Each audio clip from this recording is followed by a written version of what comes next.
Então nós vamos ter agora um momento de perguntas. Se você tem a sua pergunta, já escreveu, pode passar para frente, por favor, pergunta. A Bíblia, ela tem histórias de personagens que desejaram morrer mesmo sendo de Deus, né? O Elias é o principal deles, mais claro.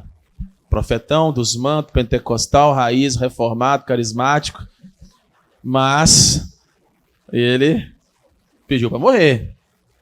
Basta. Toma logo a minha vida, que eu não sou melhor do que os meus pais. Sempre, não sei se vocês já me viram pregando sobre esse texto, mas eu sempre falo que o crente, quando ele pensa em suicídio, exceto quando ele está muito ruim, quando ele está médio de depressão, ele normalmente não fala que ele vai se matar. Ele faz orações pedindo a Deus que o leve. Mas é a mesma coisa. Às vezes deseja a morte, às vezes deseja que tenha uma doença, às vezes deseja... Já atendi cristãos que desejaram que queriam ser atropelados. Entendi um pastor que ele estava com inveja de um jovem que tinha morrido e foi fazer o velório. Eu falei, Deus, eu podia ter me levado, esse menino tão novo e tal. Mas o desejo de morrer, ele não necessariamente está vinculado à depressão, mas ele, em geral, está vinculado à depressão. E nós temos que entender que uma mente doente gera uma expressão de fé alterada. Isso é um pouco complicado. Vou dar exemplo para vocês mais claros. Quando um cristão ele é certinho, ele é um homem de Deus, ele é uma pessoa muito correta, ele tem, por exemplo, uma demência frontal que atrofia a parte da frente do cérebro, um dos sintomas dessa pessoa é que ela fica mais erotizada, ela fica mais solta, ela pode fazer piadas eróticas, ela pode fazer coisas que ela nunca fez. Ou seja, o hardware dela, o cérebro dela está detonado. Isso vai alterar a expressão psíquica dela e até algumas coisas que nós definimos como morais e etc e tal. Isso é um exemplo drástico que eu estou dizendo. Um crente bipolar, por exemplo, ele pode, numa fase de euforia, começar a orar 24 horas e achar que ele está cheio do poder de Deus, que ele é o novo Elias encarnado, que ele tem poderes especiais e tudo na fase de euforia. Ou seja, mais uma vez, nós temos uma expressão de fé que está afetada pela questão da mente. Na depressão, nós temos a mesma coisa. Se a depressão gera tristeza, se ela gera perda de prazer, se ela gera perda de energia, o cristão tende a ter sentimentos de desesperança, de achar que Deus não o ama, de que ele não tem mais solução. Elias disse isso: eu não sou melhor do que os meus pais, ou seja, a tradução na linguagem de hoje, ela diz assim, eu sou um fracasso como foram os meus antepassados. Ele não conseguia olhar para trás e falar assim, olha, eu acabei de passar fogo nos profetas de Baal ali na espada. Ai, Deus está comigo, é porque, né? Mandar um fogo lá do céu, queimou a água lá. Olha como que a mente doente faz com que o sujeito não consiga ter fé, no sentido que a gente fala de fé aí no dia a dia. Então, o que o Hernandes coloca é esse sentimento antagônico que acontece na mente do suicida, que ele está tão mal que às vezes ele vê a morte como um pensamento de alívio da dor, como um sentimento que vai terminar a dor dele, que vai pôr um fim naquilo que ele está vivendo, que é tão angustiante. A gente tem que ter misericórdia dos irmãos que tentaram suicídio e não fazer julgamentos. Por quê? Porque a tomada de dor ela é tão intensa que faz com que o sujeito considere um alívio morrer e algo que não é necessariamente um dano que ele está fazendo. Então, esse sentimento dúbio ele acontece na depressão e ele é também comum no cristão, e ele fica numa dualidade com Deus. Eu amo Deus, mas eu acho que eu vou perder minha salvação, o que eu vou fazer e tal. E ele começa a flertar com essas coisas por meses, às vezes antes dele tentar, de fato, um suicídio. O livro dele é muito bom. O livro dele é muito bom. Há uma lacuna no meio cristão, porque muito do aconselhamento cristão em suicídio, em depressão, vem de uma escola de aconselhamento que ela tem um problema que ela vem lá de um autor que é o Jay Adams e outros caras aí, que eles reduzem muito apenas a questão só bíblica e não consideram as questões biológicas e as questões psíquicas também na avaliação de um cristão que está doente, né? Não se tem um entendimento tão amplo de corpo, alma, ou vamos colocar só da parte da mente e da parte espiritual. Então isso afetou um pouco o entendimento e o Hernandes ele consegue sair um pouco disso, o livro dele é bem legal.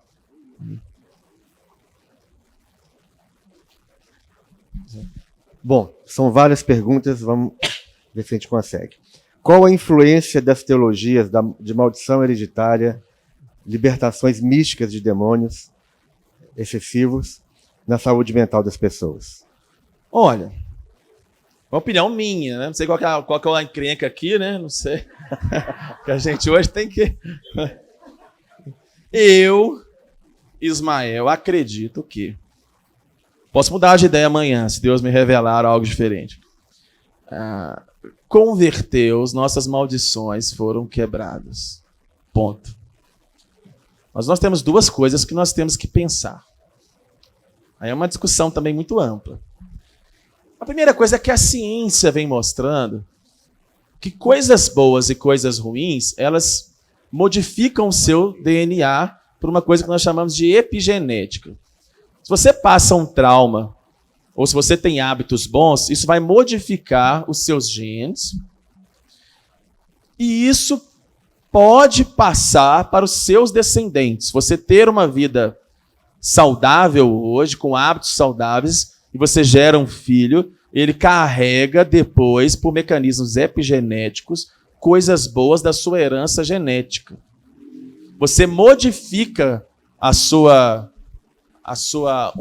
você reproduz o trauma geneticamente, ou seja, uma mãe que sofreu estresse, ela tem uma memória de estresse, ela pode também, por mecanismos epigenéticos, passar isso. E na psicologia nós temos um outro campo, que é o comportamento que é aprendido no meio. Se você observa sua mãe mentindo, você vai mentir. Isso não é um demônio da mentira. Isso é porque foi ensinado a mentir. Então, às vezes, os comportamentos eles passam porque a cultura é pecaminosa, porque o mundo jaz no maligno, porque a encrenca está aí, o BO está firmado. Então, não quer dizer que acontece a mesma coisa nas famílias, que aquilo seja, aí eu estou dizendo no sentido primário, uma maldição hereditária espiritual, né? Quando nós falamos de maldição, todo mundo nasce em maldição, porque nós nascemos com consequência do pecado. Então, todo mundo nasce com maldição e a maldição é quebrada na cruz. Então, para mim, essa coisa de quebra daqui, o sujeito ou ele vai, às vezes, em 28 seminários de libertação, 45 de cura interior, faz o daqui, vai o dali, vai daqui, e não resolve. Não que não resolve, porque às vezes tem alguns efeitos que é complicado falar aqui, mas as pessoas têm que ter mais discernimento e convicção daquilo que está aqui no texto bíblico. Eu vejo muita gente na questão da maldição que isso neurotiza a pessoa, que isso angustia a pessoa, que isso tira a pessoa de uma convicção muito gostosa de que já foi feito, que já está consumado, né? De que a coisa já está resolvida. Fica colocando um nome aqui e tal, porque no passado, aí faz uma lista de um monte de pecado e vai. Eu acho que isso às vezes torna a pessoa mais doente ainda. Então, prossigo para o alvo, para as coisas que estão diante de mim. O que der para ser trabalhado, vamos trabalhar. Mas às vezes é até pior mexer em algumas encrencas. Entendeu? Vamos viver, né? Então, eu não acredito nisso e acho que é contraproducente psiquicamente, acho que pode até deixar as pessoas mais confusas. Entendeu? Mas é uma opinião de alguém mais... Eu respeito as visões teológicas, sei que no meio pentecostal e neopentecostal a vivência é diferente. Converti em um meio pentecostal, mas hoje, após anos de cristão e observando e vendo, eu estou nesse pensamento. Vamos ver se amanhã talvez Deus me dá um manto diferente, como diz a minha mãe. Existem doenças psíquicas que podem ser consideradas espirituais? Conseguimos distinguir? Olha, toda doença vem da queda. quando o homem pecou, alterou tudo, gente. O rim, o pulmão, o fígado. Toda doença vem de uma deterioração de um pecado original. Então, toda doença, indiretamente, Agora, diretamente, eu vou falar que existe sim, mas vamos lá. É temerário nós fazermos um julgamento precipitado de causa e efeito em alguém, porque isso só pode ser feito de maneira muito clara pelo Espírito, que nós incorremos no risco de colocar um peso na pessoa de que ela está com uma doença fruto de algo espiritual, sendo que não é. Por exemplo, um crente, no meu modo de ver, ele não fica endemoniado, mas há pessoas que acreditam que são cristãs, que estão convertidas, que elas estão doentes da mente, porque elas estão endemoniadas. Isso é uma coisa que não dá, né? Então, isso também é outra coisa contraproducente, né? Você trabalhar dentro dessa questão. Agora, o pecado oculto, persistente, deliberado, ele adoece, sim. É lógico, né? Não só pelas consequências. Eu lembro de o que é o pecado e é não ter a confissão do pecado. Eu lembro de uma menina que eu atendia, que ela tinha uma depressão que não melhorava. E ela, era uma quinta ou sexta consulta já, eu já estava começando a ficar desesperado com ela. Ela me falou assim, eu tenho que te contar uma história. Eu falei, conta, mulher. Aí ela me falou, olha, eu crente, meu marido crente, eu tinha passado na pós, ele no mestrado, a gente estava financeiramente apertado, eu engravidei, no desespero, eu fui lá e fiz um aborto. Aí eu falei, e aí? Aí ela falou assim, e aí é o seguinte, que toda vez que eu vejo um menino agora no shopping, eu olho e penso, poderia ser meu filho, eu desespero, eu choro, e eu fico angustiado. Eu falei, olha, um negócio para você. E você, como é que você lida com isso? Não, eu não consigo aceitar que Deus me perdoou. Para mim, eu cometi um pecado mortal, eu estou condenado ao inferno. Eu falei, olha, o seu problema, então, é o seguinte, você tem que resolver essa questão de perdão com Deus. Você vai começar a orar para Deus te dar aquilo que você não consegue, porque às vezes a gente não consegue se perdoar e nem perdoar uma pessoa. É impossível, às vezes, humanamente perdoar alguém que nos fez mal, ou até a gente mesmo. Então, isso tem que ser uma coisa que não vai ser psicológica. E comecei a conversar com ela e tal. Um dia, por isso que eu falo que a gente não pode ter uma teologia muito doida, muito fechada. Um dia ela estava em casa e ela dormiu. À noite, Deus permitiu que ela tivesse um sonho. E no sonho, Deus mandava uma criança que chegava para ela e falava assim, pare de se culpar, alguma coisa assim, eu não lembro as palavras que ela usou, porque o Senhor já te perdoou e eu estou no céu com Deus. E depois desse sonho, a menina curou. Entendeu? Uma coisa muito doida, totalmente meio esquisita. Se eu contar isso em alguns lugares, eles vão falar que eu estou fazendo filme espírita. Entendeu? Mas assim, não tem nada a ver uma coisa com a outra. Mas fato é que ela curou após esse processo. Então, a gente não pode, voltando, esse negócio de doença é o demônio, tu esquece isso, se você é crente. O demônio está aí atuando no sistema para te adoecer. Mas nós temos que ter convicções de que o Senhor só permite ir o demônio dentro da soberania dele. Né? O inimigo não vai te tocar sem nada, sem o controle de Deus. Deus é o agente das coisas. Né? Ele controla a encrenca. Então, para de ficar nessa coisa toda. Eu acho que a gente tem que preocupar, a gente tem, como voltando aqui ao que eu estava falando agora, a gente tem que voltar mais para cá, fazer uma forma de pensamento que nos leve a ver um Deus que atua e não um Deus de terror. Um dia eu estou salvo, um dia eu não estou. Um dia eu estou no meio do diabo, outro dia eu não estou. Então, para você ter saúde mental, você tem que ter uma boa teologia, razoável, assim, no sentido de ter uma forma de pensar a fé simples e que ponha você no seu lugar e Deus no dele, entendeu? Alimentação saudável, sono correto e atividade física ajuda na saúde mental e emocional? Pois é. Isso é um negócio muito interessante. Hoje a gente tem provas de que agrotóxico, de que inflamação, seja, a inflamação tem muito a ver com a obesidade. Elas geram um processo sistêmico que vai acabar culminando em inflamação cerebral. É um conceito meio novo, de uns 5 anos para cá, que está crescendo muito, mas nós sabemos hoje que muitas depressões são, na verdade, processos inflamatórios do cérebro. Você estressa o corpo, você faz um distúrbio autoimune, os seus neurônios ficam inflamados por substâncias inflamatórias, chamadas de citocinas, e isso faz com que eles tenham um funcionamento anormal ou até morram, que a gente chama de apoptose. Então, alguns transtornos mentais, eles são disso. Por exemplo, o Alzheimer. Em muitos casos de Alzheimer são processos inflamatórios. Às vezes até tem pesquisadores que falam que o Alzheimer é o diabetes do cérebro, né?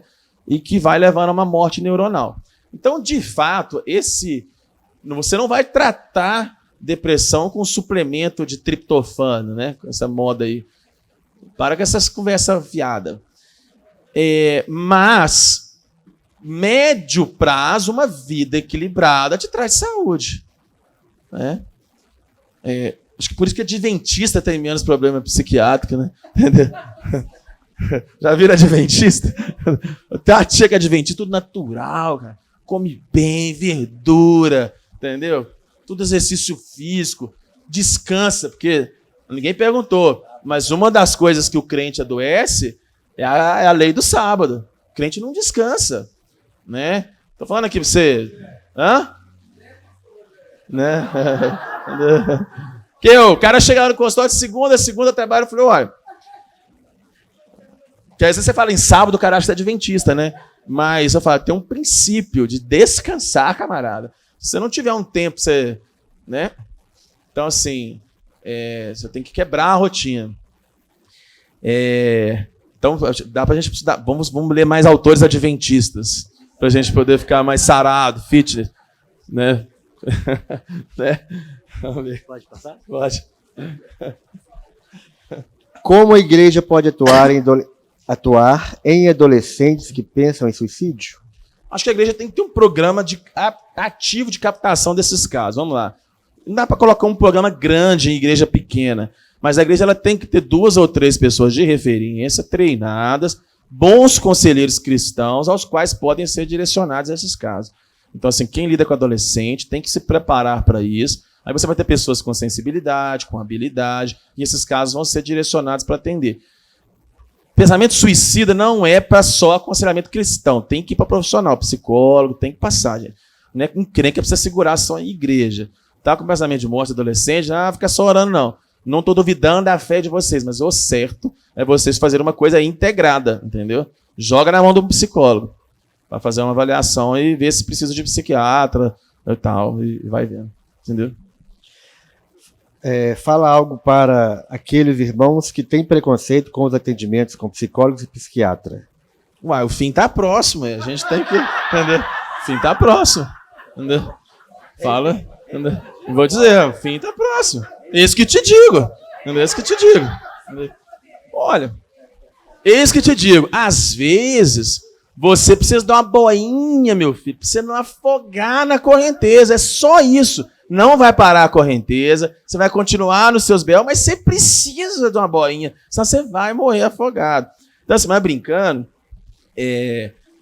você trata do pulmão, você trata do coração, você usa óculos, você vai no dentista, você trata hemorroide, você trata dor na coluna, você faz um monte de coisa, por que você não vai procurar um profissional de saúde mental? Entendeu? Você não é um ser do pescoço para baixo, né? Você também tem um cérebro. Né? Aqui dentro roda um HD potente. Então, para com isso, né? Faz o seguinte, larga de ser trouxa. Se Deus te deu a sabedoria para um homem fazer uma chapinha, você usa, você sai de casa empoderado, você não sabe o poder do antidepressivo. Entendeu? Mas é isso. Tem mais 2 só, pode? Pode. O quanto a liderança cristã precisa evoluir para saber lidar com pessoas deprimidas, principalmente quando não souberam lidar com ela? Olha, tem melhorado, pastor, assim, Hoje você vê no seminário, você já tem uma forma, uma base ali de pensar essas coisas, né? Acho que melhorou. Hoje você tem seminário na igreja, né? Aqui é uma prova, né? Eu acho que melhorou muito. O YouTube, as coisas trazem conhecimentos bons. Eu acho que a gente está melhorando. Acho que a gente está num caminho razoável. O problema é que a maioria da liderança cristã no Brasil ela não tem formação nenhuma. Ela não tem formação teológica mínima. Então, isso atrapalha demais, né? Porque o cara que flerta com o seminário, que ele passa lá, nem que ele passa com um flash, ele sai equilibradozinho com alguma coisa. É difícil sair louco, né? Mas o sujeito hoje ele vai pela prática, né? Pela reprodução de conceitos que, se for olhar um método científico, né? Então, o nosso problema não está... ele melhorou, mas ele é ruim ainda por causa disso, né? Estes vírus não é mais uma ferramenta usada pelo inimigo para distanciar mais as pessoas? Vírus. Não sei, assim... Não sei, assim, eu acho que o crente está muito louco, as pessoas estão muito doidas, elas ficam no YouTube o dia inteiro, escutando vídeo esquisito de canais sensacionalistas. As pessoas estão ficando mais ansiosas, eu tô vendo o povo muito maluco, vai matar todo mundo, os Illuminatis, não sei o quê, os Nefilins que ressuscitaram. As pessoas escutam, cara, não sei se vocês estão ouvindo isso, assim, as pessoas estão doidas, não estão? Assim, as pessoas estão... Aí eu falo assim, aí você vai ler eu tô na parte agora da minha leitura diária de ler Apocalipse. Você vai ler na Apocalipse, tá lá, ao vencedor, dá uma paulada na igreja, mas ao vencedor. Gente, né, vamos desconectar um pouco dessas coisas. O negócio é sério, o negócio do vírus? Provavelmente daqui uns 10, 15 dias nós vamos poder reunir. Né? Tem que tomar cuidado com a vozinha? Tem. Entendeu? Tem que tomar cuidado. Olha aí, ó, misericórdia. Entendeu? Olha o trem, tá amarrado, em nome de Jesus. Mas sim, o que acontece? Mas assim, Deus tem o controle da vida e da morte. Gente, ninguém morre antes do dia. Pelo menos eu creio assim. Então, vai viver. Se você morrer, você tropeça ali na porta da igreja e morre. Entendeu? Então, vai viver. Deu a quarentena, o governo ficou calmo, vai ter que ficar em casa 15, 20 dias. Vai arrumar um bom livro para ler, sai da rede social um pouco, baixa uns trem interessantes, aproveita para você orar. Um atestado inquestionável médico de 15 dias é o sonho de muita gente, entendeu? Né? É o sonho que vai dar paz. Já prevejo coisa que eu não quero nem falar aqui, entendeu? É o sonho da galera, né? Não é? 15 dias... Vai estudar, vai orar, vai aproveitar esse tempo, entendeu? Vai se abastecer espiritualmente, né? Então, deixa que Deus conhece lá as aves, sabe do que você precisa, sabe até dos seus cabelinhos, entendeu? Então é isso. Deus abençoe vocês. Amém. Muito obrigado, foi lá, meu irmão. Né? Quê? Muito obrigado, viu? Muito obrigado, meu irmão. Deus continue te abençoando, te usando de uma maneira assim tão tranquila, tão suave, assim, para trazer a verdade para nós. Vamos orar por ele, pelo ministério, pela família, para que Deus continue sustentando e dando graça. Amém? Estenda suas mãos para cá, por favor. Pai, obrigado, Senhor, pela vida do Ismael. Obrigado pela forma tão tranquila, Pai, tão edificante que ele traz a verdade para nós. Que ele continue sendo abençoado, capacitado pelo Senhor. Toma a sua família, seus filhos, a sua esposa. Ó Pai, que o Senhor possa trazer cura, Pai, naquele lugar, naquela casa, na vida daquelas crianças. No nome de Jesus, Pai, obrigado. Nós aqui recebemos as bênçãos do Senhor através deste homem do Senhor. Leve, ó Deus, debaixo da tua proteção e continue inspirando, Pai, dando graça no nome de Jesus. Amém. Amém. Amém.